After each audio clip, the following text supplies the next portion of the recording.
Assalamualaikum warahmatullahi wabarakatuh.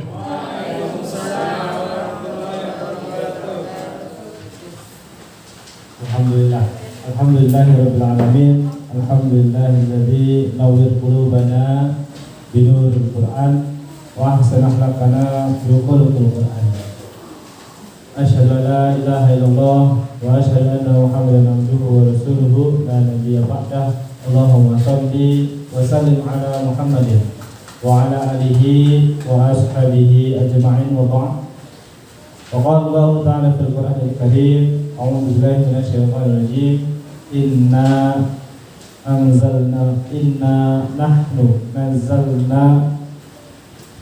nahnu nazzalna dzikra wa inna lahu lahafizun. Wa qala aidan wa laqad yassarna al-Qur'ana lidzikri fahal min muddakir. Wa qala aidan syahrul ramadan alladzi unzila fihi al-Qur'an hudan lin-nasi wa bayyinatin minal huda wal furqan. Wa qala aidan dzalikal kitabu la raiba fihi hudan lil muttaqin. Allahumma arhamna bil Qur'an. Wa qala Rasulullah sallallahu alaihi wasallam, khairukum man ta'allama al-Qur'ana wa 'allamahu. Al-hadis. Bapak dan Ibu guru SMPT Masjid Syuhada yang dirahmati Allah, alhamdulillah hari ini kita bisa bermujaahah dalam kondisi yang sehat walafiat, dan tentu saja nikmat yang utama dan utama adalah nikmat kita berada di dalam majelis-majelis Quran. Seperti yang kita laksanakan hari ini, karena apa? Karena keistimewaan majelis Quran itu ada 4 sekurang-kurangnya. Rasulullah SAW mengabarkan, majtama'a qaumin, barang siapa berkumpul dari suatu kaum di baiti, di dalam satu rumah, min buyutillah, dari rumah-rumahnya Allah Subhanahu wa taala, yatluna kitaballah, ada aktivitas di sana membaca Al-Qur'an, tilawah Al-Qur'an, wa tadarisunahu, atau dikaji Quran itu, ayat itu, nazalat alaihimus sakinah, maka di dalamnya pasti Allah akan turunkan sakinah, apa itu? Ketenangan, ketentraman. Jadi awal dari semua solusi problem hidup kita itu tenang. Bahkan untuk masuk surganya Allah kita juga harus tenang. Dalam surat Al-Fajr sudah diterangkan, ya ayyuhan nafsul mutmainnah, harus tenang. Nah, tenang itu bisa kita peroleh dengan apa? Tadi, yatluna kitaballah wa tadarisunahu. Kita membaca Al-Qur'an, membaca ya, tilawah itu membacanya, kemudian wa tadarisunahu, atau kita kaji, baik itu masail ilmunya maupun fadilahnya maupun amaliyahnya, ya. Kemudian pertama, kita punya modal. Jadi surga, baik itu surga di dunia maupun di akhirat, modalnya yang pertama sakinah dulu. Kita ini kalau hidupnya belum sakinah, belum tenang, belum tentram, nah itu solusinya adalah kita harus sering-sering nih kita cek aktivitasnya, bagaimana kita interaksi kita dengan Al-Qur'an. Gitu. Tagihannya masih besok pagi, ya. Kita tetap, kalau ini bingung, nah, jangan-jangan interaksi kita dengan Al-Qur'an berkurang, atau dosisnya belum mencapai sehingga kita belum bisa tenang. Kok perbanyak itu, ya. Jodohnya belum sampai-sampai. Nah, jangan-jangan dosis kita bersama Al-Qur'an belum nyampe, belum pas takarannya. Karena salah satu kemenangan yang awal itu adalah ketenangan. Allah akan berikan kepada kita ketenangan. Maka ya mari kita tapaki tahun baru Hijrah, ya, karena ini temanya, momentumnya, gitu ya. Tahun baru Hijrah tahun 1442 Hijrah ini, mari kita tapaki dengan memperoleh, ya, ketenangan dalam hidup kita. Nah, caranya yaitu tadi bocorannya yang pertama yatluna kitaballah wa tadarisunahu yang akan menjadi pokok bahasan kita pada kesempatan kali ini. Hikmah yang lain dari yatluna kitaballah wa tadarisunahu adalah nazalat alaihimur rahmah. Allah akan menurunkan pada kita rahmatnya. Dalam satu hadis Rasulullah SAW menyampaikan sesungguhnya kita masuk surga bukan karena amal kita, tetapi karena apa, Bapak Ibu? Karena rahmat dari Allah Subhanahu wa taala. Ya, artinya di antara pintu-pintu rahmat yang bisa kita tempuh salah satunya adalah aktivitas membaca Al-Qur'an dan mengkajinya. Ya. Nah, itu nazarat alimus sakinah. Nah, nanti kita akan bahas beberapa ayat untuk meluangkan itu, tapi fadilahnya saya sampaikan dulu. Pertama, kita dapat sakinah, ketentraman. Yang kedua, kita dapat rahmat. Dan rahmat ini adalah modal yang luar biasa dari Allah Subhanahu wa taala setelah ketenangan. Yang ketiga, hadirin yang dirahmati Allah, wa khafat sumur rahmah wa nazalat alaihimur rahmah wa khafat sumur malaikah wa wasiyatumul malaikah. Allah akan mengirim malaikat untuk mengawal kita. Ya. Artinya ada kawalan malaikat untuk membersamai kita, sehingga kita itu dicegah dari maksiat dan dimudahkan untuk beramal soleh. Nah, ini adalah bagian kehidupan kita ini di dunia ini. Kalau nikmat, kalau kita ini kalau mau maksiat tuh ada aja rintangannya. Pas mau amal soleh tuh ada aja peluangnya. Gitu ya.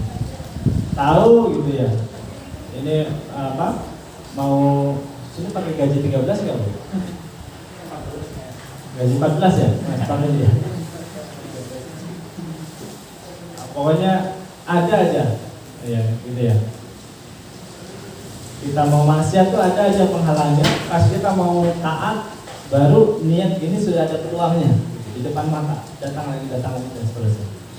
Nah, ini adalah bagian dari rezeki dari Allah Subhanahu wa taala bagi para pembaca dan pengkaji Al-Qur'an. Berikutnya adalah yang paling istimewa. Apa itu? Wa dzakarallahu fi man indah. Orang yang membaca Al-Qur'an dan mengkajinya, gitu ya. Artinya aktivitas ini bisa bersama-sama, bisa di lain kesempatan masing-masing, gitu ya. Bisa kita aktivitasnya membaca Al-Qur'an, terus bisa juga aktivitasnya kita mengkaji Al-Quran, bisa juga kita dua-duanya, yang membaca seperti yang panjangan lakukan tadi, kemudian kita mengkajinya, gitu ya. Nah, itu yang paling istimewa adalah wadah karolahu fi man indah, yaitu Allah Subhanahu wa taala menyampaikan, Allah Subhanahu wa taala memberikan keistimewaan, yaitu nama kita disebut oleh Allah Subhanahu wa taala fulan bin fulan. Jadi bainin gitu ya. Fulan bin fulan di majelisnya Allah Subhanahu wa taala. Nah, ini istimewa sekali Bapak Ibu.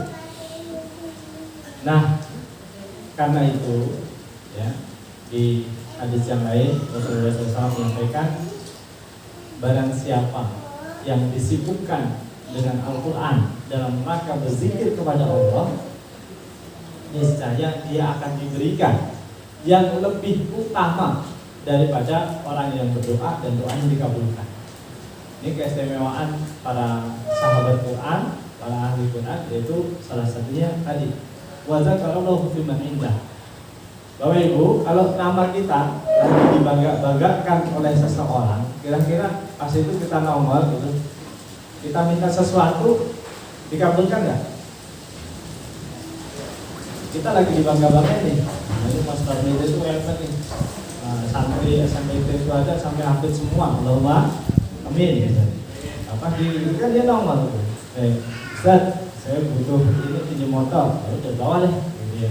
Dikasih. Maka pada saat kita wazakarullahu fi man indah, sedang disebut-sebut nama kita di sisi Allah Subhanahu wa taala, artinya Allah bukan hanya dekat dengan kita, tetapi Allah sedang membanggakan kita di majelis yang Allah Subhanahu wa taala. Maka pada saat itu ketika kita berdoa, insyaallah ijabah. Maka siapa saja yang ingin doanya ijabah di tahun 1442 Hijriah ini, monggo nanti kita berbanyak aktivitas bersama Al-Quran. Yatsluna kitab Allah wa tadarisunahu. Yatsluna kitab Allah, kita tilawah Al-Qur'an wa tadarisunahu. Dan kemudian kita mengkajinya. Silakan perbanyak aktivitas ini dan manfaatkan betul.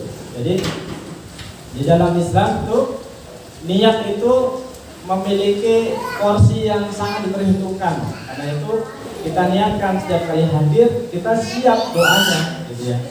Setiap kali kita hadir majelis taklim, setiap kita hadir di majelis khataman seperti ini, setiap kita hadir di majelis-majelis Quran, kita datang dengan niat, dengan doa, gitu ya. Doanya sudah kita persiapkan dari rumah, gitu ya. Sehingga apa, nanti ketika pas aktivitas ngaji itu nanti kita bisa panggil, kita sebutkan doanya, insya Allah itu berjabah.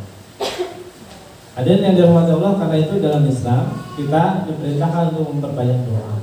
Ya, sampai-sampai Umar bin Khattab kan menyampaikan, saya tidak khawatir doa saya tidak dijabah oleh Allah Subhanahu Wa Taala. Dan dikhawatirkan apa? Allah tidak mengilhamkan taufiknya untuk kita terus berdoa. Jadi doa itu adalah bagian dari kita. Tapi kalaupun kita nggak sempat berdoa karena Allah, karena saking sibuknya kita beraktivitas, misalnya kita target sehari khatam, gitu ya, misalnya sehari khatam, kemudian kita sampai nggak sempat berdoa, itu pun Allah sudah akan sangat paham terhadap kebutuhan kita. Baik, itu pengantarnya dari hadis itu. Jadi ada 4 keutamaan kita bersama dengan Al-Quran. Apa saja Bapak Ibu? Pertama, sakinah. Yang kedua, rahmat. Yang ketiga, dibersamai oleh malaikat. Yang keempat, wadzakarallahu fiman indah. Kita dibangga-banggakan oleh Allah Subhanahu Wa Taala di majelisnya Allah Subhanahu Wa Taala. Ya, baik. Saya akan sedikit mohon izin berbicara tentang pemberantasan hutang huruf Al-Quran. Program ini sebenarnya program yang cukup lama di Indonesia, diinisiasi oleh teman-teman guru-guru kita dari IMF dulu sejak tahun 83. Nah, hari ini kami gaungkan lagi karena ada peta yang sungguh menyedihkan di sekeliling kita, yaitu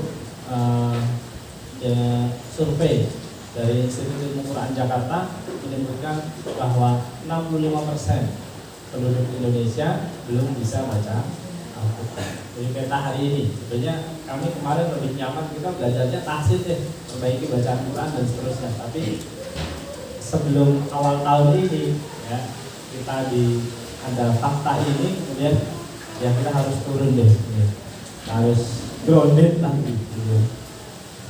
Bahwa ada panggilan yang mendesak, gitu, untuk kita membantu bersama-sama dengan umat berkontribusi sebagai bagian dari inna nahnu nazzalna dzikra wa inna lahu lahafidun. Bagian dari supaya Al-Quran tetap terbaca oleh rumah-rumah di seluruh Indonesia. Allahumma amin. Latar belakangnya, hadirin yang dirahmati Allah, setiap muslim kita ini, setiap kita di SMP Masjid Wahid juga saya kira demikian. Pertama diajarkan sholat, ya. Sholat itu rukun Islam, ya. Bunyan Islam wa naqamsin syahadata la ilaha illallah wa anna Muhammadar Rasulullah wa aqimus sholat. Sholat itu rukun Islam.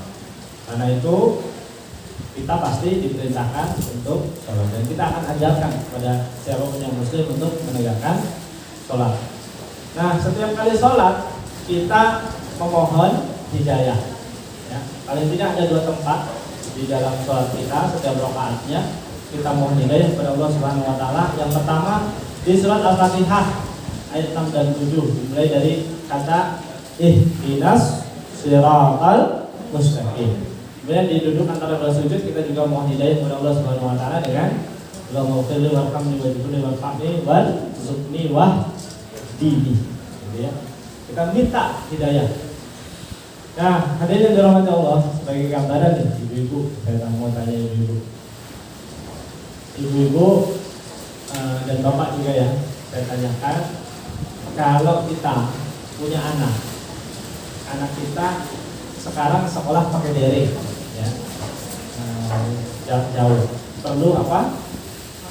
HP. Nah, terus anak kita tuh zikir sama kita, bangun tidur, mah belikan HP dong buat sekolah. Siang zikir lagi, kapan beli HP-nya mah, gitu ya. Sore asar zikir lagi, ayo toh mah belikan HP. Malam mau tidur minta lagi, tapi besok beliin HP toh, gitu ya. Terus tidurnya ngigo, beliin HP, beliin HP, beliin HP gitu. Kira-kira tahan berapa hari loh itu? Itu dipikirin sama anak-anak. Jadi anak-anak tuh mirip, tiap ketemu kita langsung ketemu.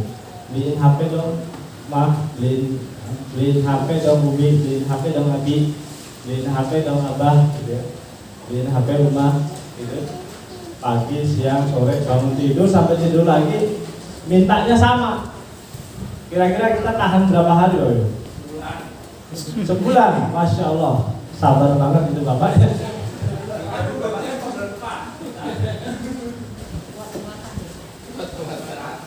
Ya, iya, ini kita introspeksi aja. Kalau anak kita sampai kayak begitu, tahan berapa hari? Ya. Untuk kasus saya tidak sampai 3 hari, Bapak Ibu. Terus Bu, ya caranya yuk. Nah, gitu. Langsung kita langsung tanya sama istri, ya caranya ya anaknya, iya, dia sudah mendorong dan sebagainya. Untuk itu kita akan berusaha untuk memenuhi kebutuhan itu.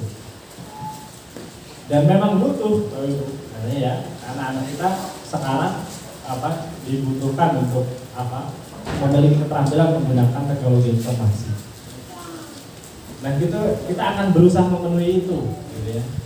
Nah, kalaupun belum bisa berusaha, ketika itu terus disampaikan oleh anak kita akan ya pasti tergugah, terharu, merasa tidak berdaya dan sebagainya. Nah, Allah Subhanahu Wa Taala itu kurang lebihnya sama, cuma dosisnya Allah itu mujib, Maha mengabulkan doa. Dan Allah lebih sayang dari seorang ibu yang sayang kepada anaknya.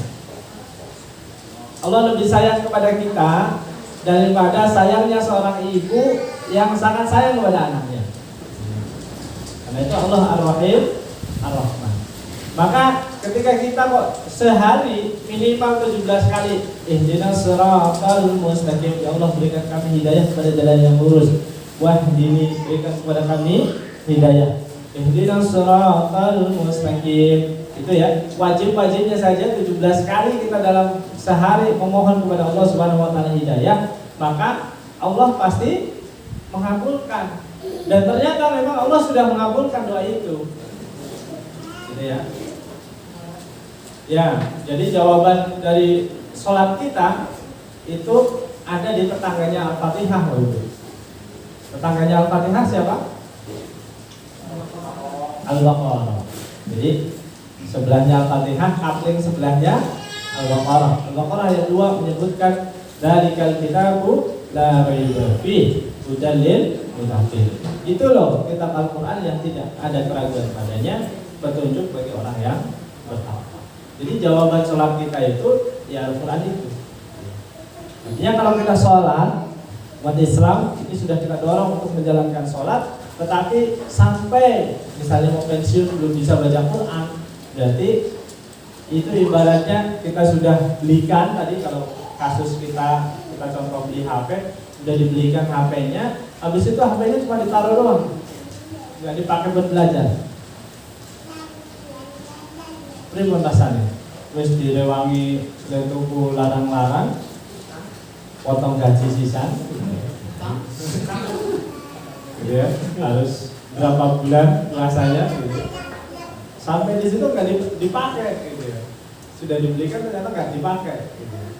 Nah, itu betapa ininya ya. Allah, tapi sekali lagi, Allah Ghafurur Rahim.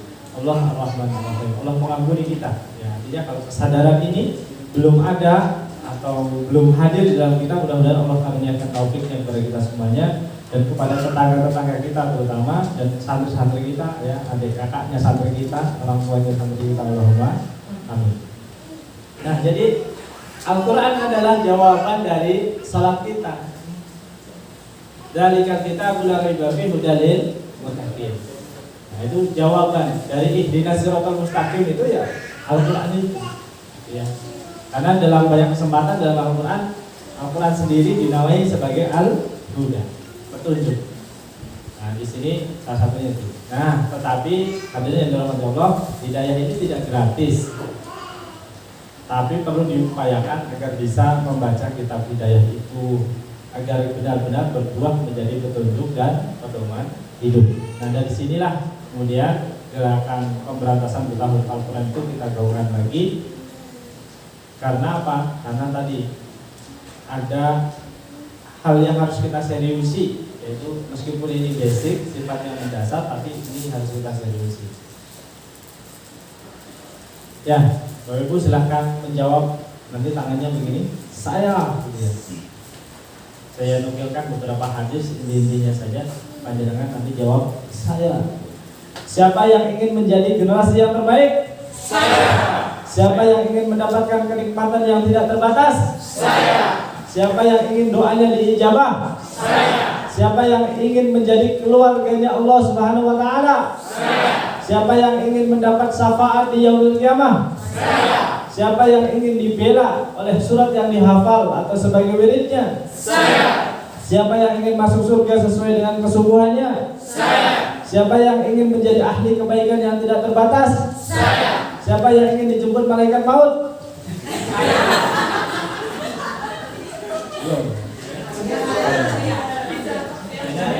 Saya jangan sekarang. Hati. Tadi beberapa hadisnya sudah ya, sudah saya bacakan. Generasi terbaik itu khairukum man ta'allama al-Qur'an wa 'allamahu. Kenikmatan yang terbatas tadi ada sakinah, ada rahmah, ada kawalan malaikat, wa ijabah wa dzakarallahu biman indah. Barang siapa Allah memiliki keluarga di dunia, yaitu para hafidz Quran, Iqra'ul Quran ya'ti yaumil qiyamati sayfi'an li ashabihi. Siapa yang baca Quran nanti di yaumil kiamat dia akan diberi syafaat oleh Al-Quran. Dan siapa yang baca surah Al-Baqarah dan Ali Imran, dia akan mereka Al-Baqarah dan Ali Imran akan menjadi pembela loyal di hari kiamat gitu ya. Kemudian nanti kita mau masuk surga ujian dulu Bapak Ibu ya. Ini hadisnya insya Allah sahih. Kita masuk surga ujian dulu. Iqra' warattil kama yuratilul Qur'ana fid dunya. Bacalah dan tampilkanlah sebagaimana engkau dahulu mentampilkannya di dunia. Bismillahirrahmanirrahim. Masuk tangga pertama. Alhamdulillahi rabbil alamin. Tangga kedua. Terus Ar-Rahmanir-Rahim. Tangga ketiga. Jawab Al-Fatihah. Alif Lam Mim. Tangga ke-8. Dzalikal kitabul la raiba fihi hudal lil muttaqin. Tangga ke-9. Minal jinnati wan nas. Tangga ke-6236. Nah, itu satu lantai dengan Rasulullah SAW. Allahumma amin.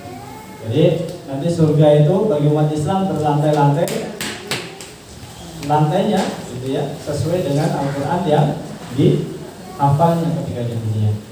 Nah, siapa yang ingin menjadi tetangganya Rasulullah? Saya. Nah, itu harus hafal Quran. Ya. Allahumma amin. Allah, kalau kita bisa satu lantai, masya Allah, ini harapan kita semuanya. Allahumma amin. Nah, itu adalah bagiannya. Nah, bagaimana PBHA itu pemberantasan buta huruf Al-Quran? Ya, kita petakan ada 4 Bapak Ibu yang bisa kita tapaki. Yang pertama, untuk orang-orang yang buta huruf Al-Quran, jadi nggak kenal huruf alif, ba, ta, sa, itu belum hafal sama sekali. Itu adalah sasaran kita yang utama dan terutama. Jadi yang kedua, orang yang terbata-bata. Orang yang terbata-bata dalam membaca Al-Quran, nah mereka nanti akan menjadi bagian dari program ini. Kemudian yang ketiga, nah ini cukup banyak juga di sekitar kita, mereka lancar tanpa tajwid. Dulu kita survei pada pelajar SMK SMA di Yogyakarta sekitar tahun 2013 ada sekitar 1.000 pelajar. Itu hasilnya 3 dari 32 siswa itu lancar membaca Al-Quran. Jadi berapa persen Bapak Ibu? 3 dari 32 siswa, tidak sampai 10% yang bisa membaca Al-Quran. Ini belum ngomongin yang biasa ya, bisa dan biasa meskipun beda selisih 1A, aktivitasnya beda ya.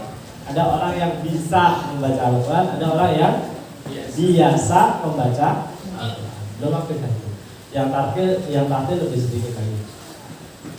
Nah, PBH itu akan mengurus yang itu. Kalau kemarin kita sudah berupaya geser di kuadran sebelahnya, yaitu tingkat mahir. Nah, sekarang kita turun lagi ke PBH lagi. Kita urusin lagi yang belum bisa, yang masih terbata-bata, yang masih belum lancar dan belum tatib. Tapi fokusnya di 2 yang paling atas, yang belum bisa dan yang masih terbata-bata. Nah, agar melek huruf Al-Quran ada 10 materi dasar yang harus kita kenalkan. Yang pertama, metodenya nanti macam-macam, silahkan pilih. Semua metode mengajarkan 10 ini untuk orang yang dari melek huruf Al-Quran sampai dia bisa membaca Al-Quran yang terbata-bata. Yang pertama, huruf hijaiyah. Ini harus hafal ya, huruf hijaiyahnya. Terus konsistensi mat, panjang pendek, konsistensi bacaan mati atau sukun, kemudian konsistensi nun mati atau tanwin, konsistensi tasdid, kemudian alif lam, tanda lebih panjang, lafaz Allah, cara berhenti dan wakaf, cara wakaf. Kemudian memasukkan huruf mati pada huruf tasdid seperti itu. Nah, 10 aspek ini sudah bisa membuat santri atau siapapun untuk bisa melek Al-Quran. Jadi dia sudah bisa baca Al-Quran meskipun terbata-bata dan belum indah bacaannya. Bismillahirrahmanirrahim. Qul a'udzu birabbin nas, malikin nas, ilahin nas. Jadi belum indah bacaannya, tapi sudah bisa membaca Al-Quran. Nah, di sini ini pesan sponsor Bapak Ibu, kami sebentar saja akan tawarkan metode Asaroh. Itu serba 10. Asaroh itu artinya 10 materi dasar tadi, rasionya 10 peserta, 1 guru, kemudian 10 jam tatap muka, 10 jam pelajaran. Ini tapi metode silahkan pilih ya, tidak harus dengan kami. Terus ini kenapa metode Asaroh? Silahkan pilih, tidak harus dengan kami, tapi kenapa saya sarankan untuk memakai metode Asaroh?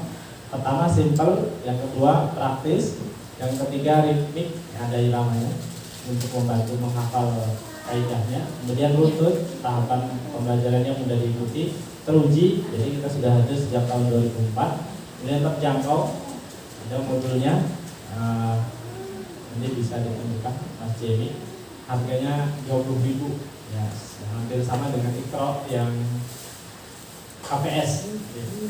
Kemudian manhaji, bila ditemu dengan sungguh-sungguh, dicapai dengan salat bacaannya, insya Allah sampai ke Rasulullah SAW. Penyusunnya guru kami, bisa jadi mana pemegang sanad hafaz fitori Satidiyah, generasi yang ke-33. Jadi riwayatnya riwayat Imam Hafaz dari jalur Satidiyah, gitu ya. Kemudian beliau juga pewaris sanad kitab-kitab tajwid seperti Tuhfatul Atfal dan Jazariyah, kemudian Hidayah Sibyan dan seterusnya. Kemudian multimedia, sarana dan prasarannya ada di multimedia. Kita juga coba sedang mengembangkan channel YouTube-nya untuk membantu umat Islam bisa belajar dari YouTube juga, untuk mengatasi jauh-jauh. Kemudian kita masih di Radio MTFM untuk kita pantau ya, di udara, di Radio MTFM, di MTFM Bandung, di RRI Pro 1 Yogyakarta, dan Radio Persatuan Bantul terakhir kemarin. Nah, ini dalam rangka apa? Ternyata yang di radio saja ya, yang mengikuti radio itu dalam 2 tahun itu bisa meningkat kualitasnya, gitu ya.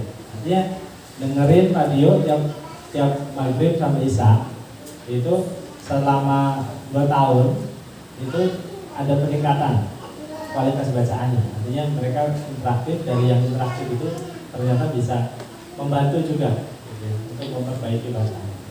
Kemudian terukur. Nah, setiap tahun kita adakan munakosah dengan diuji oleh munakos yang dan ini kaitan dengan metode as-salafnya, pilihan saja.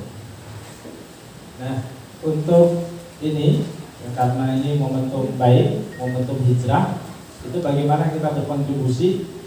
Yang pertama jadi donatur. Ini untuk pandangan 20 kita akan bagikan rencananya untuk RT di Yogyakarta ini ada sekitar 27.000. Jadi kita pengennya nanti satu RT itu ada satu guru ngaji. Satu RT ada satu guru ngaji. Nah, dari masing-masing RT ini di DIY ini ada 27.000 RT, kurang dari 27.000. Nanti saya sampaikan berdasarkan data dari BPS. Nah, itu donasinya satu bisa jadi donatur. Yang kedua bisa kalau donatur dititipkan ke yayasan bisa. Kemudian panjenengan juga bisa menginisiasi di masjid masing-masing atau di RT masing-masing. Oke Mas, kita mulai 5 dulu ya. Panjenengan ambil beli ininya, modulnya, diajarkan di RT masing-masing. Kemudian sekaligus ya tadi fasilitator dan motivator. Jadi guru ngaji itu lebih enak, Bapak Ibu. Kenapa? Karena guru ngaji itu ngomongnya sedikit, dengarnya banyak. Gitu ya. Modal utama yang harus dimiliki oleh guru ngaji adalah berani menyalahkan. Ya, bukan gitu. Ya, gimana Pak? Saya juga belum tahu gitu. Gitu. Saya punya sahabat itu di Lereng Merapi, ini saya ceritakan. Jadi beliau bisa ngaji gara-gara ngajar PPA. Beliau juga belum bisa baca Iqra, itu belum bisa. Tapi beliau, wah ini orang-orang anak-anak cuma ribut saja, main gak karu-karuan gitu loh. Nah, terus beliau buka TPA, udah, ayo kita masjid buka TPA. Ya. Buka, muridnya yang baca, ayo baca A, ba, terus gitu. Nah, dia belajar dari muridnya. Dia bukakan bukunya, dia belajar.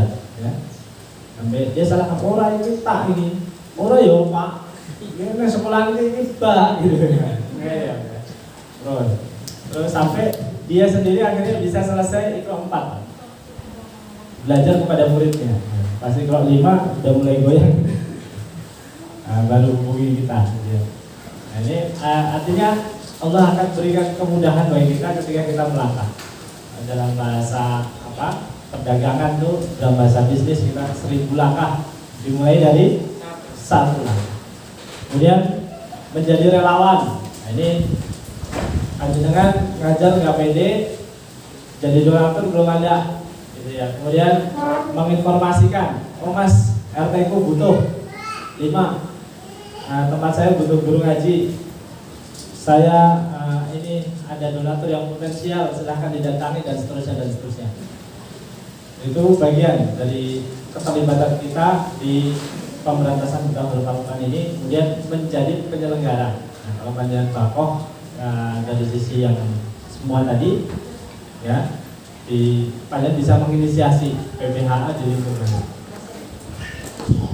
Poin D ini sebenarnya adalah bagian dari pesan Imam Hasan al-Basri, tetangga dalam Islam itu 40 rumah di depan kita, berapa? 40 rumah di samping kanan kita, 40 rumah di kiri kita, dan 40 rumah di belakang kita.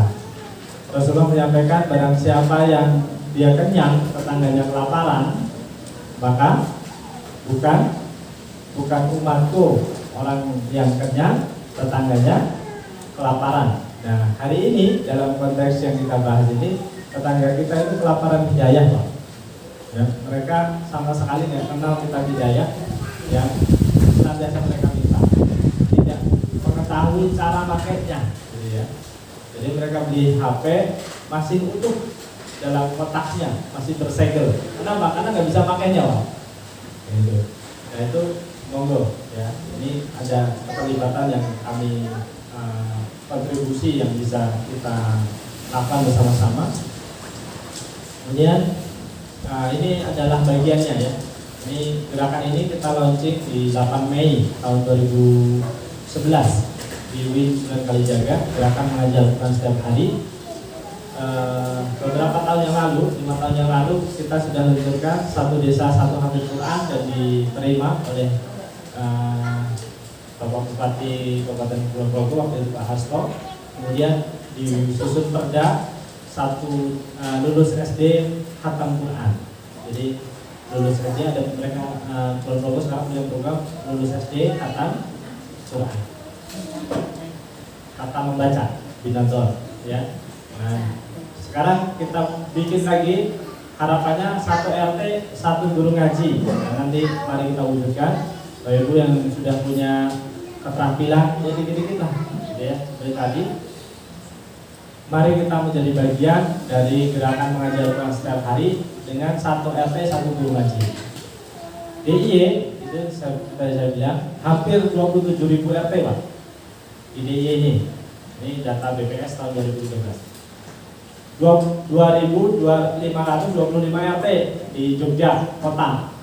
Jadi sekeliling kita ada 2.500, berarti ada kebutuhan berapa? 2.500 guru ngaji. Kemudian ada 7.364 RT di Sleman, di tempat kami ya. Kami tinggal di Melati, Sleman. Kemudian 6.854 RT di Gunung Kidul. Kemudian ada 5.681 RT di Kabupaten Bantul dan 4.462 di Kabupaten Probolinggo. Artinya kenapa kita programkan satu RT? Karena membaca Al-Quran sesuai dengan ilmu tajwid itu hukumnya wajib ain. Auzid waratilil Qur'ana tartila. Meskipun di akhir surat Al-Muzammil itu Yaqra'u gimana Mas? Muzammil ayat 20. Bacalah yang mudah dari Al-Quran itu. Ma tayassara minal Quran. Bacalah apa yang mudah dari Al-Quran itu. Tetapi poinnya di awalnya kencang, waratilil Qur'ana tartila. Bacalah Al-Quran dengan tartil. Nah itu artinya kita tartil. Tartil itu adalah fardu ain bagi kita umat Islam. Tetapi memahami istilah-istilah ilmu tajwid itu fardu kifayah. Jadi ibaratnya kita beli motor, itu kita nggak harus hafal undang-undang lalu lintas. Yang harus hafal undang-undang lalu lintas itu polisi. Polisi saja hanya bagian lantas, jaksa dan hakim. Sudah 3 golongan ini harus hafal undang-undang lalu lintas. Kalau kita pengguna, yang penting bisa rem, bisa ngegas, tahu renteng kanan, belok kiri loh ya. Renteng kanan, belok kiri gitu ya. Ini banyak ya menjadi insiden di sekeliling kita. Tahu menggunakan renteng kanan, renteng kiri, ada remnya, ada ininya, lampu nyala dan seterusnya, sudah cukup gitu ya. Artinya kita cukup bisa membaca Al-Quran sesuai dengan kaidah ilmu tajwid. Tapi kalau guru Qurannya ya satu RT itu satu lah. Satu RT kita ini kan rata-rata 30, ada yang masih RT yang kecil 20 kakak, kemudian RT yang besar bisa sampai 70 kakak gitu ya. Kalau satu kakak itu 4 keluarganya ya, isinya 4, berarti ya kalau 70 sekitar 280 orang, mengaku 280 jiwa satu RT. Nah itu dia fardu kifayah. Bagaimana kita mendorong setiap RT ada guru ngajinya yang memahami ilmu tajwid. Tapi semua warga di RT itu mari kita upayakan supaya bisa membaca Al-Quran dengan sesuai dengan kaidah ilmu tajwid. Jadi beda ya, Ibu.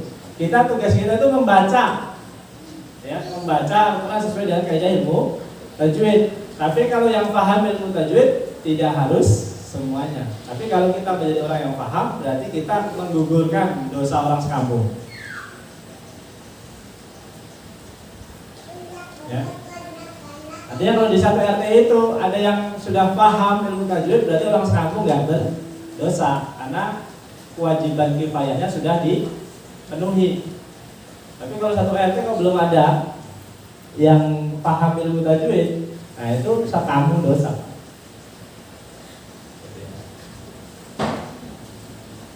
Kita bisa memilih terlibat ya, menjadi orang yang menggugurkan dosa orang sekampung. Ya, kita belajar ilmu tajwid, menguasai ilmu ini karena ini fardu kifayah, kita belajar ya semampu kita. Kemudian kita ajarkan di RT kita, kemudian ini akan menjadi asbab keberkahan akan turun di wilayah kita masing-masing. Lomba, amin. Ya, itu sekilas pengantarnya. Kemudian nanti ada tips dan triknya. Tapi Bapak Ibu sekalian, saya bagikan tadi borang untuk ini gambaran saja. Kami memerlukan sedikit data berkenaan data lapangan berkenaan dengan yang dimiliki oleh Bapak Ibu. Rencananya kita akan sebarkan 1000 borang ini. Kita pengen dapat data dari sekitar 1000 RT di DIY, sehingga nanti kebetulan hari Selasa besok kita diundang oleh Bupati Ponorogo untuk mempresentasikan PPH ini. Jadi saya mohon bantuannya untuk Bapak Ibu mengisi, nanti dikumpulkan. Kalau Bapak Ibu perlu arsipnya, silakan difoto untuk pengingat, gitu ya. Tapi nanti borangnya kami minta lagi Pak ya untuk ini.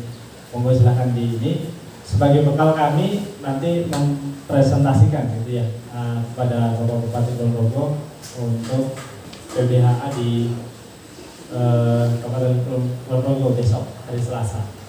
Nah, silahkan. Ini untuk gambaran saja biar Bapak Ibu kondisinya seperti apa, ya. Nah, disebutkan juga alamat ya, masuk kabupaten mana dan mananya. Mudah-mudahan nanti kita dengan kontribusi Bapak Ibu ini memberikan data dengan sebenar-benarnya. Itu saya yakin kalau ditodong begini ya seingatnya Pak ya. Silahkan. Artinya ini juga bagian dari kita mengenal lingkungan kita, gimana sih lingkungan kita sebenarnya gitu ya. Nanti silahkan itu kita petakan bersama-sama. Dan saya pengen 1442 ini, kita ingin 1442 ini ada sesuatu yang bisa kita mohonkan. Mumpung hari ini majelisnya majelis khatmil Quran, majelis kita berdoa kepada Allah Subhanahu wa Ta'ala. Mudah-mudahan dari apa yang dicatat itu di situ ada apa rencana tindak lanjutnya di poin 5 perlu atau tidak gitu ya. Nah itu nanti bisa mudah-mudahan dijawab oleh Allah Subhanahu wa Ta'ala. Allahumma amin. Baik, kepada Pak Tarmidi mungkin bisa hadir kembali. Hilang ya. Baik, itu dulu Bapak Ibu yang dirahmati Allah, sekedar ini saja. Jadi saya sampaikan, silahkan sambil diisi. Untuk kita menjadi seorang guru Quran di level PBHA ini, itu yang pertama ya niat ya. Kita harus ikhlas bahwa PBHA ini adalah bagian. Jadi kita melibatkan diri di dalam inna nahnu nazzalna dzikra wa inna lahu lahafidun. Kita harus ikhlas dan menerima ini sebagai bahwa kita ingin terlibat di dalam penjagaan kalamullah supaya kita kalamullah itu terus terjaga. Kalau kita dengarkan tausiah dari Ustaz Adi Jaya, dari Ustaz Gus Baha, dari Ustaz Abdul Somad, itu orang yang di dalamnya ada kalamullah itu karena apa? Itu insya Allah masuk surga meskipun belum kapan, gitu ya. Tapi kalau ada kalamullahnya, bagaimana dengan apa? Dengan dalil bahwa pasti akan masuk surga yang di hatinya, ya, masih terdapat la ilaha illallah, itu kan jaminan dari Allah Subhanahu wa Ta'ala, gitu ya. Tadi di hadis-hadis motivasinya sudah kami jelaskan bahwa kalau kita sering baca Al-Imran, kalau kita sering baca Al-Baqarah, dua surat ini akan menjadi lawyer kita. Ya, maksud hadis ini juga kita bisa pahami secara apa? Tersurat, gitu ya. Kita memang baca itu Al-Imran sama Al-Baqarahnya setiap hari, atau bisa juga kita baca dengan tersiratnya. Artinya baca Al-Imran dalam Al-Baqarah dalam sehari itu nggak mungkin selesai untuk kita orang ya sibuk ya. Meskipun sibuknya kita itu nanti dibantah sama Rasul. Ente sibuk ngurusin apa sih gitu ya. Saya ini ngurusin negara, ngurusin umat, ngurusin orang miskin dan seterusnya. Rasulullah itu sangat sibuk sekali jauh lebih sibuk dari kita, tetapi beliau masih sempat. Utsman bin Affan ketika jadi khalifah, beliau masih sempat khatam Quran setiap hari. Jadi sesibuk-sibuknya khalifah itu masih sempat gitu. Sampai-sampai di dalam sejarah itu kan diceritakan, jadi orang Islam itu di Madinah itu pada saat itu ya, zaman Khulafaur Rasyidin itu siangnya itu seperti kerja keras, itu malamnya seperti rahib. Nah, mereka sholat malam dan menghatamkan Al-Quran dan sholatnya. Begitu. Nah ini adalah bagian ya. Juga termasuk julukan Madinah Al-Munawwarah. Al-Munawwarah itu artinya kan bercahaya. Nah kenapa? Karena pada saat itu di Mekah itu kalau malam itu benar-benar bercahaya. Jadi bercahaya. Kenapa? Karena masyarakat Madinah sudah menyalakan diri lampu di malam hari untuk ngaji, untuk membaca Quran. Bercahaya di malam harinya. Nah, siangnya jelas panas lah ya. Yang sudah pernah ke Madinah pasti merasakan ya. Ya, kalau di Madinah itu kalau nggak di hotel sama di Masjid Nabawi, panas ya Pak, Masya Allah ya. Nah, ini sampai 44 derajat pas musim panas. Ya silahkan Mas Tarmidi kembali, barangkali ada yang mau ngobrol-ngobrol, kita sharing saja berkenaan dengan ini. Kenapa kita programkan 1 RT 1 guru ngaji?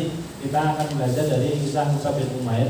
Beliau sebelum Nabi SAW hijrah itu diutus oleh Rasulullah SAW untuk menjadi pendakwah pemula di Madinah setelah Baiat Al-Aqabah yang kedua.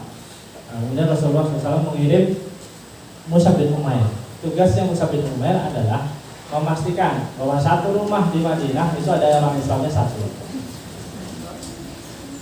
Di closing dulu Pak. Jadi Rasulullah sebelum sampai Madinah itu sudah closing dulu oleh Mus'ab bin Umair. Itu satu rumah di Madinah ada orang Islamnya satu. Sehingga ketika Rasul masuk ke Madinah itu masyarakat sudah siap, tinggal baiat saja dengan piagam Madinah.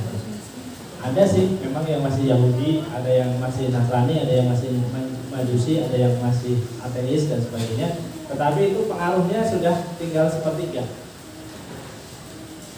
Jadi kita juga begitu. Kalau kita satu RT itu kita butuh, kita kuasai, nanti insya Allah satu kakak, satu santri Quran itu bisa kita capai.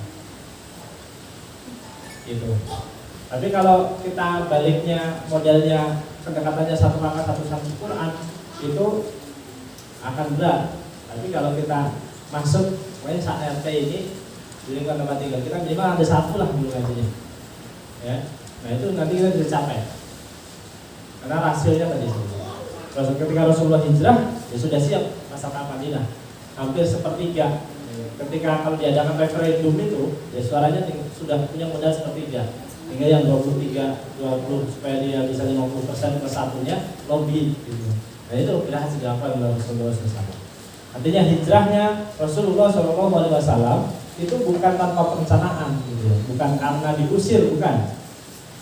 Meskipun menunggu momentumnya, tetapi sejauh sebelum momentum itu, ketika sudah selesai Baiat Al-Aqabah, kan Baiat Al-Aqabah juga 2 kali. Ada Baiat Al-Aqabah 1, ya, orang beberapa kabilah di Madinah Baiat Al-Masuk Islam. Kemudian Baiat Al-Aqabah 2 yang meminta Rasulullah SAW segera hijrah ke Madinah. Nah sebelum hijrah itu kemudian Rasulullah mengutus Mus'ab bin Umair radhiyallahu anhu untuk memastikan di Madinah dia tugasnya satu rumah di Madinah ada satu orang Islam.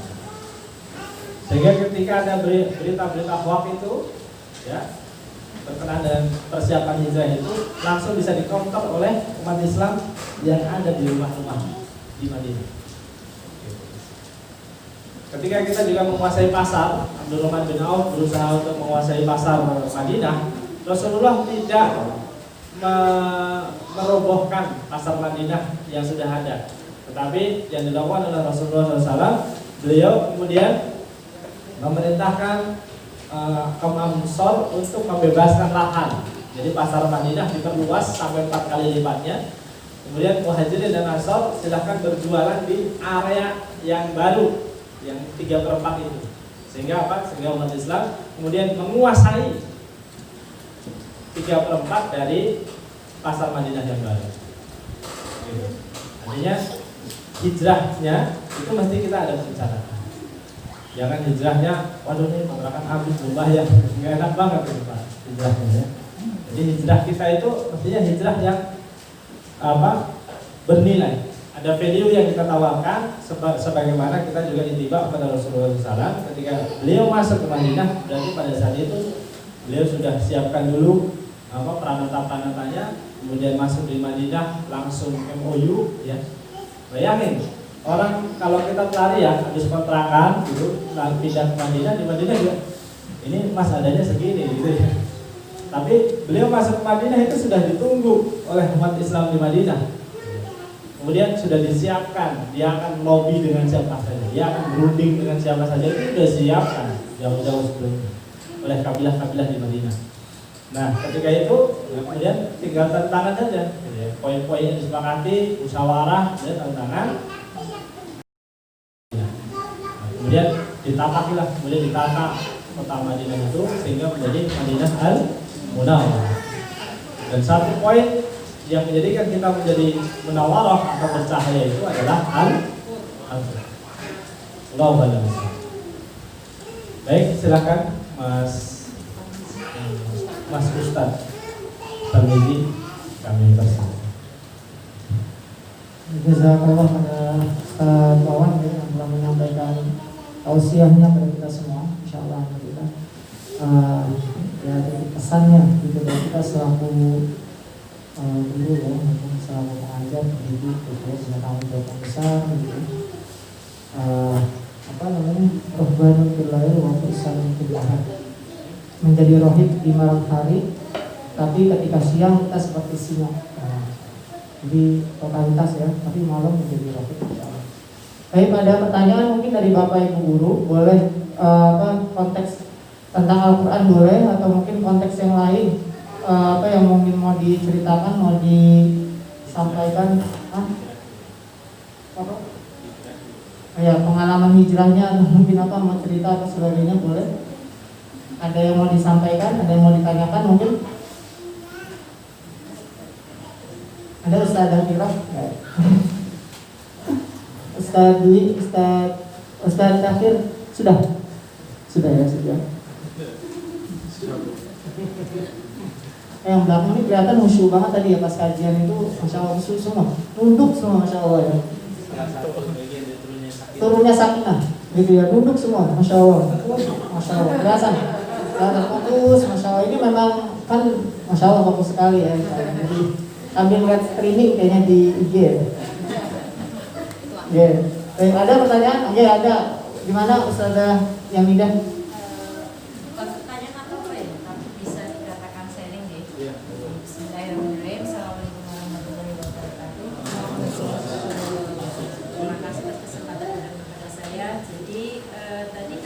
Diberikan ini, jujur saya bingung mau ngisi apa nih, karena saya di sini tinggalnya bersama suami, di mana saya yang jelas karena beberapa tahun ya, 4 tahunan mungkin ya, dan di sini saya isinya bingung kenapa, karena saya jujur ketika diminta ngisi ini saya tidak tahu fakta di lapangan seperti apa. Kemudian saya pribadi, apakah saya pantas nanti ketika mengisi ini kemudian nanti ada follow-up-nya ya, bahasanya seperti itu. Datanya dari mana? Dari Guru SMP Surabaya. Jujur saya jadi merasa bisa nggak ya seperti itu. Bahasanya kata-kata bisa nggak diminta untuk ngaji. Sementara saya pribadi merasa masih belum layak menjadi seorang pengaji. Jadi yang jelas dari pribadi mungkin kita memang ada follow-up-nya juga terkait dengan masalah ngaji.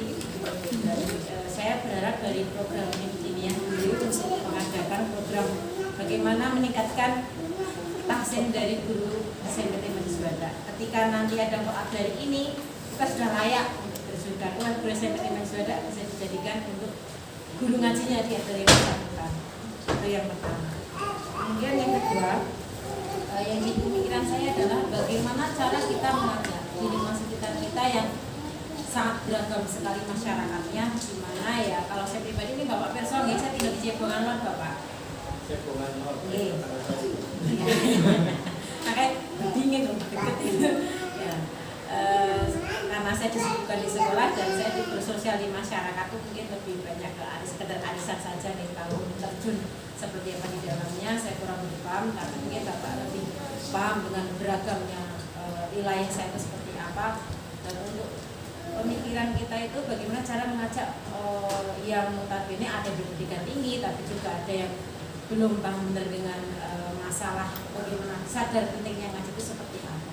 Itu yang cara mengajak orang-orang seperti ini bagaimana.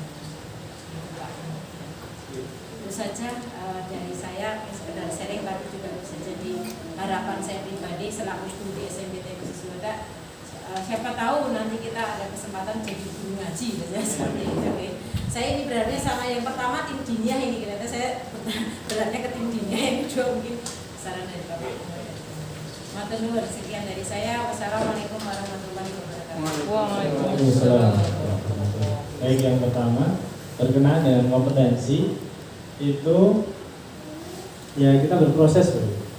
Ya, Mus'ab bin Umair itu ketika diutus ke Madinah itu juga belum khatam Quran, Pak. Karena khatam Qurannya 13 tahun kemudian. Ya, bahkan nggak sempat khatam Quran, dia syahid di perang Uhud. Artinya kita tidak perlu menunggu sempurna baru beramal. Artinya kita beramal mari sesuai dengan kemampuan kita. Mastatoktum kita itu kesungguh-sungguhan kita di mana gitu ya, yang kita bisa lakukan. Kita bisa menjadi konektornya. Di sini kita mau mulai, kita bisa bisikan, ayo kita belajar bareng gitu ya.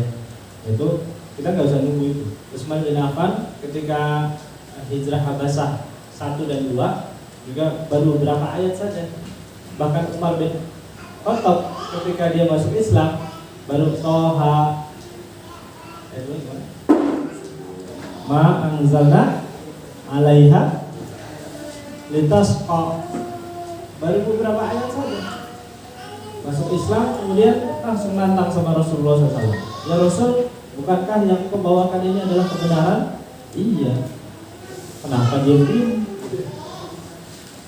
Jadi bayangkan baru 2 ayat gitu, atau beberapa ayat dari surat Toha itu, kemudian Umar bergegas untuk mengumumkan. Ayat yang lain belum ada tuh, karena dia nggak ikut Darul Arqam dulu, gitu ya. Baru dapat ayat itu, dapat hidayah, kemudian dia langsung declare, saya mau Islam, saya sudah Islam. Kalau berani lawan saya, gitu. Nah, artinya lawan sayanya, kalau bahasanya Umar itu lawan sayanya di bidang apa? Saya bisa misalnya karena kita kan pengaruh apa ya, kita punya kedudukan sosial yang strategis Bapak Ibu, karena kita sebagai guru bagaimanapun, apalagi guru di SMPIT Masjid Agung Syuhada gitu ya, itu tentu punya posisi tersendiri di masyarakat. Mari gunakan pengaruh itu untuk untuk memulai kebaikan-kebaikan. Ya paling tidak mewacanakan lah bahwa kita ini perlu loh ngaji, ya, perlu loh baca Quran, kita perlu ini. Dan apakah harus semua? Ya semua. Idealnya Bapak Ibu. Jadi begini, dalam logika dakwah itu tidak pernah kita mendakwahi yang selevel loh Ibu. Kita pasti dakwah itu di level di atas kita. Karena itu kenapa surat Al-Mudaththir itu diturunkan? Ya, mohon maaf, Abasa. Kenapa ada surat Abasa? Karena apa? Rasulullah SAW itu berdakwahnya selalu kepada tokoh-tokoh agama, tokoh-tokoh setempat, Abu Jahal, kemudian apa, yang selevel-level itu. Mereka tokoh yang punya pengaruh di masyarakat, itulah yang kita dakwahi. Dan hasilnya, ya begitu dibully, ya habis. Gitu ya. Begitu Rasulullah sebelum masa dakwah Syriah, gitu, ketika masih dakwahnya dakwah yang sembunyi-sembunyi, ya sering gitu ya, dilemparin pakai kotoran, kemudian ketika tawaf dipukulin gitu ya. Ya, kita ingat ya dalam sejarah bagaimana ketika Rasulullah SAW sedang tawaf dipukulin sampai berdarah, itu menjadi asbabnya Hamzah bin Abdul Muthalib masuk Islam. Ya. Kenapa? Karena dia tersinggung ponakannya dipukulin, gitu ya. Sehingga itu kemudian menghadirkan pertolongan Allah dengan datangnya hidayah kepada Hamzah bin Abdul Muthalib. Artinya ya sampai kita seperti itu. Nah, seberapa kuat kita itu ya kita coba. Kita tidak pernah tahu berapa kekuatan kita. Alhamdulillah ya, perjalanan menjadi guru ngaji itu alhamdulillah walaupun saya sudah 2 kali diusir gitu. Artinya kita mau punya base camp suruh pergi lagi, mau punya base camp lagi suruh pergi lagi. Nah, ini bagian ya. Pengusiran kita juga beberapa kali hijrah gitu ya. Mudah-mudahan sih memang belum sekelasnya hijrah Habasyah 1 dan 2 yang hijrahnya kepada Kaisar, tapi kita berusaha ya terus memantaskan diri. Artinya ada proses-proses yang itu akan ketika kita dakwahnya Syriah gitu ya, ketika kita dakwahnya masih sembunyi-sembunyi ya kita jawabnya satu-satu yang kira-kira orang berpengaruh yang masih mau dengar, kita bisa ngobrol dengan beliau, itulah yang kita bisik-bisikin. Jadi kita butuh ngaji nggak sih? Kita perlu ngaji loh Bapak Ibu dan seterusnya. Itu personal. Dakwah Syriah itu personal. Ketemu, silaturahim, kemudian menawarkan itu kepada tokoh. Karena itu turun Abasa itu ada Abdullah ibnu Maktum pengen ngaji, datang kepada Rasulullah pas Rasulullah lagi mau presentasi, lagi mau dakwah kepada tokoh-tokoh, sehingga terbaca padahal Abdullah bin Maktum itu buta, jadi tidak melihat raut wajahnya. Tetapi Allah mengetahui sehingga menegur itu. Ya kalau ada orang mau datang jangan dicuekin. Di Abasa kan bahasanya melengos. Ini kerecokin aja acara itu. Ganggu acara saja gitu. Datangnya calon muslim yang buta itu ya, Rasulullah melengos gitu ya. Melengos itu apa? Ya memalingkan muka. Karena apa? Karena melihat potensinya nggak masuk banget gitu ya. Sudah buta, miskin dan seterusnya gitu ya. Atribut yang ada padanya, tapi dengan itu Allah nggak boleh dikesampingkan yang begitu-begitu. Tapi fokus dakwah kita tetap kepada orang yang di atas kita, kepada tokoh-tokoh kita, sowan Pak RT, Bu RT ya, atau tokoh masyarakat yang ada di situ dan sebagainya. Itu sekaligus. Kalau untuk sanadnya ya kita berupaya ya. Ngaji itu hanya 2 rumusnya. Sing sabar gurune tempu santrine pun. Ya, sering begitu majelis pengajian dibuka, santrine sregep, gurune arang-arang mangkat juga.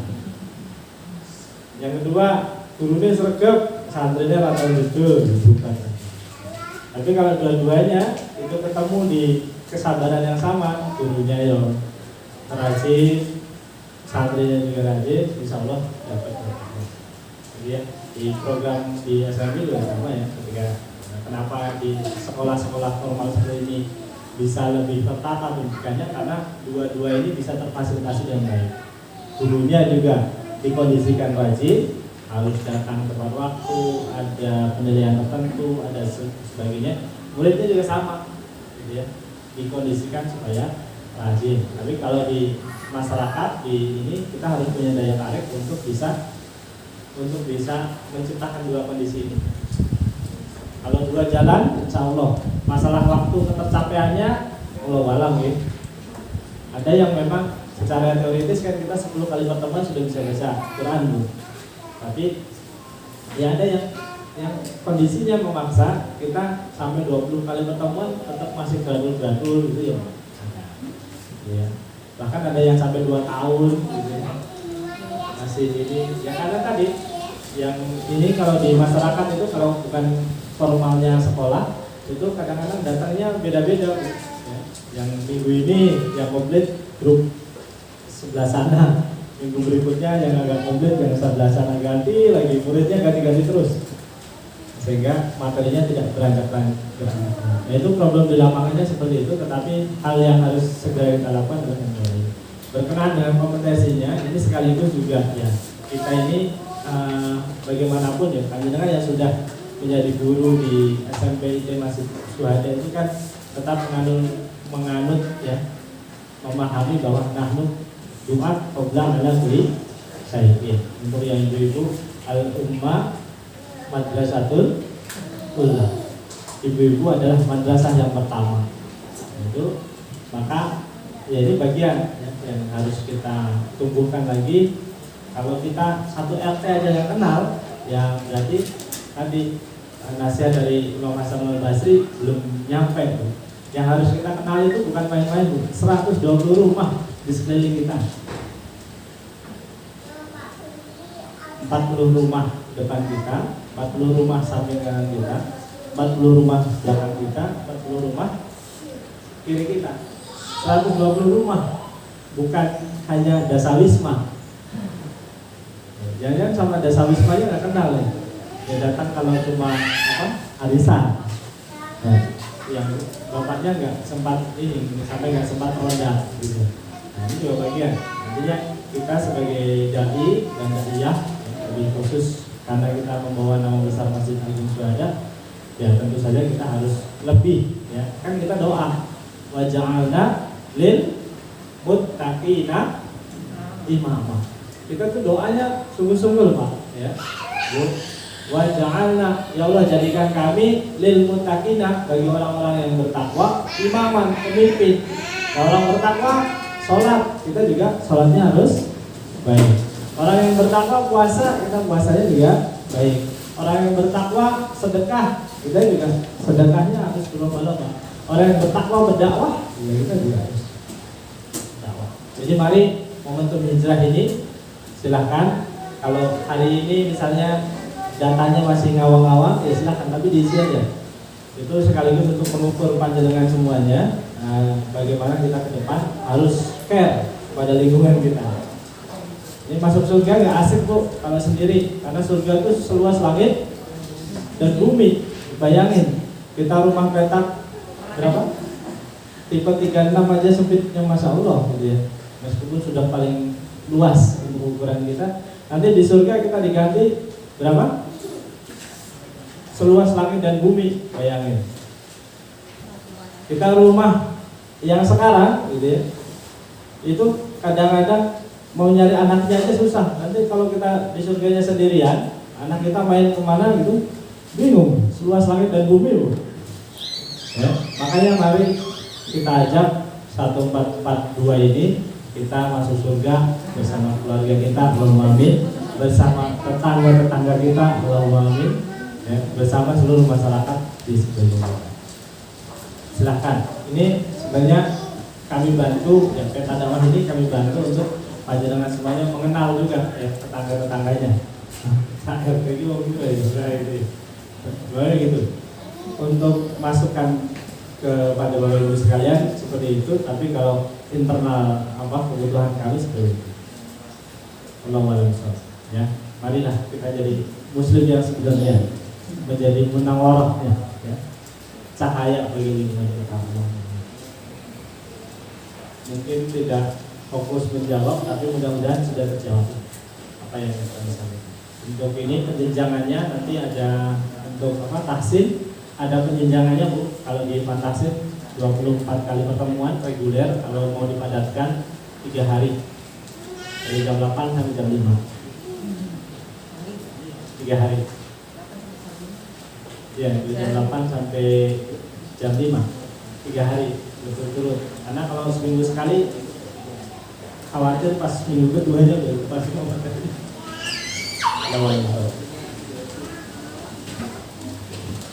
Ya, alhamdulillah. Biasa Allah selalu untuk kawan ya. Alhamdulillah ini waktunya sudah makin siang. Untuk kajian dan tausiahnya insyaallah alhamdulillah sudah ya. Semoga apa yang diberikan oleh sekolah bisa bermanfaat sebagai hujah gitu ya bagi kita semua, dan insyaallah sebagai bahan bagi kita semua untuk bisa semakin banyak lahan-lahan dakwah yang kita berikan. Baik, jazakallah pada Ustaz. Untuk selanjutnya insyaallah masih ada lanjutan sedikit ya.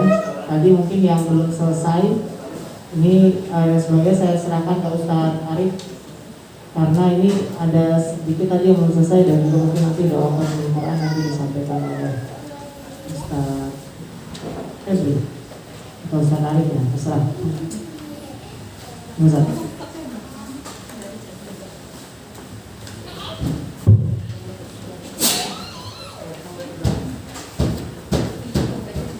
Terima kasih kepada Alhamdulillah kita sudah mendengarkan tausiah. Mudah-mudahan motivasi kita untuk bisa lebih baik dalam bacaan Quran dan juga mengajarkan kepada orang lain. Dan selanjutnya ini tausiahnya sudah ini. Saya kira sudah. Apa masih ada yang mau bertanya? Cuma satu yang bertanya, nggak ada ya? Sudah cukup. Selanjutnya sebelum kita akhiri masih ada PR bagi kita, terus kita selesaikan saat ini. Bagi yang tadi baca Qurannya belum selesai, kita beri waktu beberapa menit, sekitar 5 atau 10 menit untuk menyelesaikannya supaya hari ini 30 juz bisa selesai. Setelah itu baru kita akan membaca surat Ad-Duha dan sampai surat An-Nas sampai selesai, yang akan dipimpin oleh Ustaz Febrianto, Ustaz Ihsan Febri, supaya sekaligus nanti menutup acara pada pagi hari ini. Terima kasih. Dan kepada Ustaz Kawan, terima kasih atas ilmunya dan waktunya. Mudah-mudahan Allah memberikan balasan yang setimpal insya Allah Subhanahu wa ta'ala.